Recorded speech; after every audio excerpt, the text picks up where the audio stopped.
자, 이번에는 대필 연습이라는 걸 해보겠습니다. 굉장히 색다르고 여러분께서 여태까지 공부한 것 중에서 가장 어려운 과정이라고 보시면 되겠습니다. 대필은 뭐냐면 내가 생각하는 것을 쓰는 게 아니고 다른 사람의 생각 속에 들어있는 것을 인터뷰를 통해서 그 정보를 끄집어내 오고 그 정보를 바탕으로 해서 대신 쓰는 것입니다.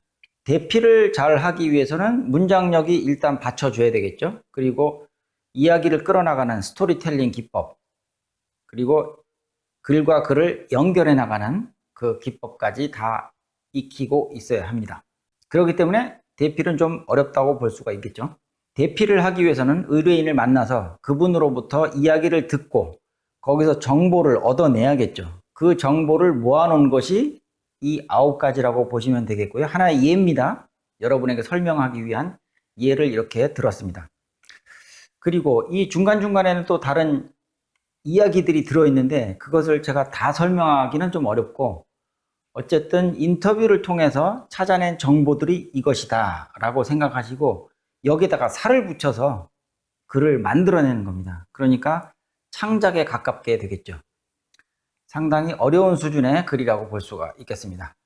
내가 생각하고 있는 것을 이렇게 풀어나가는 글쓰기는 그래도 쉽다고 볼 수 있는데, 다른 사람의 생각을 읽어서 그것에다가 살을 붙여가면서 글을 쓴다는 것은 더 높은 단계의 고난도의 글쓰기라고 볼 수가 있겠죠.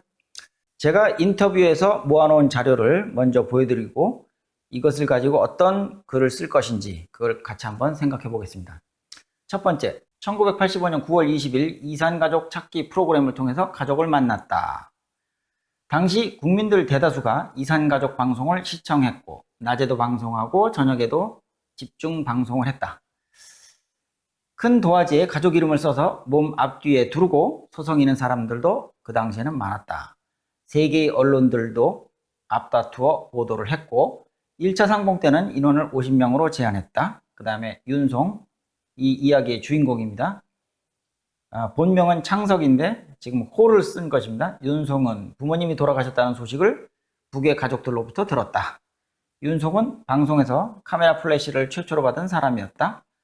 적십자에서 이산가족 상봉 방문단 모집 접수를 했고 신청을 했으나 자격 미달로 포기했고 나중에 다시 방문단에 포함이 되었다. 여기까지 이 9가지 사실이 그분과의 인터뷰를 통해서 얻어낸 자료라고 생각하시면 되겠습니다.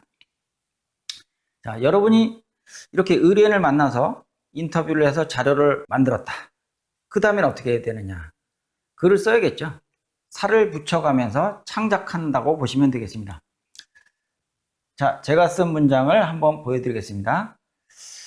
제일 앞부분에다가는 그냥 상황극처럼 이렇게 대화체를 적었습니다. 그리고 나서 그 뒤에 설명을 하게 되죠. 다른 사람들이 쓰는 글과는 약간 차별화를 두기 위해서 상황극을 앞에 넣었다고 이해하시면 되겠습니다. 제 글의 특징이 그렇다는 얘기입니다. 여러분이 뭐 다 그렇게 하시라는 얘기는 아니고 제가 이런 식으로 썼다는 걸 보여드리는 겁니다. 제목은 고향 가족을 만나다 라고 소제목을 달았죠. 그리고 나서 이제 시작합니다. 형님, 창석이네.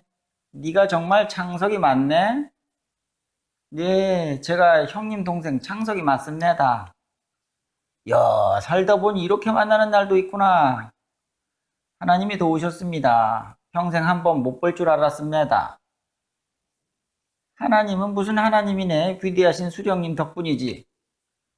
아이고, 많이 변하셨군요. 어쨌든 이렇게 만난 것만 해도 얼마나 감사한 일입니까? 그래, 우선 가족들부터 소개하자. 예, 형님. 모두 보고 싶었습니다.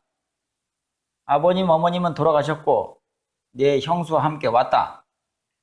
네, 여기까지 해서 상황극을 만들었죠. 이제 본격적으로 설명을 해야 되지 않겠습니까? 윤송은 부모님이 돌아가셨다는 소식을 듣고 북받치는 서름과 회한으로 오열했다. 얼마나 그립던 얼굴인가. 부모님을 다시 볼 수 없다고 생각하자 가슴이 턱턱 막혀왔다. 1985년 9월 20일은 대한민국 국민이라면 모두가 기억할 만한 큰 사건이 있었던 날이다. 남북 이산 가족이 상봉하는 행사를 한 날이다. 대다수 국민들은 TV에서 방송하는 이산가족 상봉 장면을 지켜봤다. 밤낮으로 방송하고 저녁 뉴스 시간에는 집중적으로 보도하는 방식이었다. 혹시나 보고 있을지 모르는 북의 가족들을 생각하며 큰 도화지에 이산가족들의 이름을 적어 몸의 앞뒤에 두르고 카메라 앞을 서성이는 사람도 있었다. 세계 언론들은 앞다투어 보도하고 이 기사들은 특종으로 다뤄졌다. 남한뿐 아니라 북한도 마찬가지였으리라. 그들 또한 가족들과 만나고 싶은 마음들은 간절했을 것이다. 그러나 1차 상봉 때는 인원을 50명으로 제한했기 때문에 여기에 속하지 않는 사람들은 애만 태우고 있었다.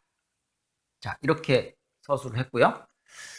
윤송은 이산가족 상봉 방송에서 카메라 플래시를 최초로 받은 사람이었다. 스스로도 행운아라고 생각했다. 이런 기회가 주어졌다는 것만으로도 감사해야 했다. 수많은 사람들이 간절히 원하는 것인데 자신이 이 대열에 합류할 수 있다는 사실만으로도 행복했다. 마음속에 맺힌 한 가지 한을 푼 셈이었다. 이산가족 방문단에 속할 수 있었던 과정 또한 드라마틱하다. 적십자에서 이산가족 방문단을 모집한다는 소식을 듣고 바로 접수했다. 그러나 신청인이 제한 인원을 초과했다는 소식을 듣고 낙담했고 또한 호적 등본의 생년월일이 북쪽과 다르다며 갈 수 없다는 통보를 받기까지 했다. 그렇게 포기하고 있던 어느 날 방문단에 포함되었다는 소식을 듣게 되었다. 꿈인가 생시인가 분간하기 어려웠다. 천당과 지옥을 드나드는 심정이었다. 이것은 대피라는 것을 설명해 드리기 위해서 쓴 짧은 글입니다. 이렇게 여러분도 다른 분과 인터뷰에서 정보를 얻어내고 그것을 글로 쓰는 연습을 한번 해보시기 바랍니다.